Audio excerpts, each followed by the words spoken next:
Alright, we're here, everybody. It's time to read the book that everybody is talking about. The brand new book that has been taking the internet by storm. Everyone on social media is talking about this comic book. I don't even need to say the name of the book. You already know what I'm talking about. Alright, it's time to finally read issue 1. Let's go. Alright, the story begins with a kid getting badly hurt. His name is Miguel, but thankfully the kid was saved by Superman. I didn't know this was a crossover. The story then cuts to the kid working at a fast food truck for his uncle.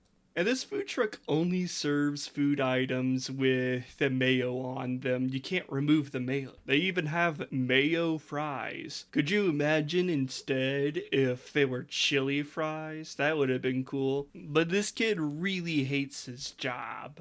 And he feels like he's trapped in his boring life. If only a certain device would show up to give him superpowers, that would be nice. At night, the kid gets onto his bicycle and goes down a ramp, but then an accident happens that sends him flying off a cliff, tumbling to his doom. Luckily for him, a powerful device teleports in there to save him. To use the device, all he has to do is dial H for hero. And then a phone booth appears around him for some reason, and he gets sent to another dimension. A bunch of other characters also feel that somebody has used the H dial, including Robin and Lobo. But here in this realm, the power of the H dial transforms the kid into a superhero, and he became Monster Truck. You know, for some reason I was expecting him to turn into somebody on fire and burn down a forest. Oh well.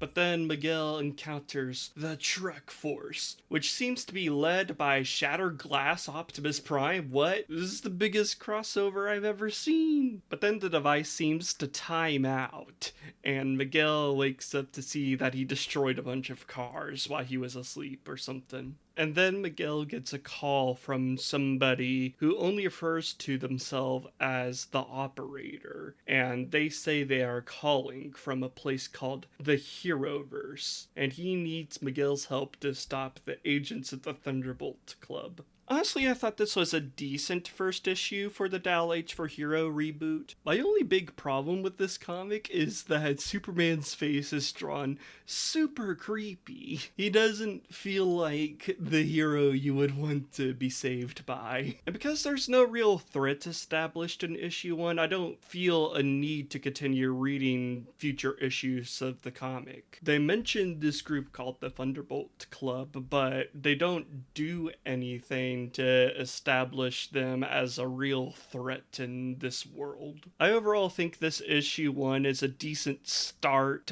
but yeah, it doesn't feel like this is going to be a special book that you need to keep reading. It was just an okay comic book. I don't know, maybe I should read issue 2, maybe I should keep reading to see where it goes, but yeah, it was alright. But what did you all think about Dial H for Hero? Let me know in the comments down below. Should I make another review after I've read the rest of the comic book series? I don't know. Next time we are going to cover Mechanical Arms, also known as Mecha Udi, the anime. See you all then. April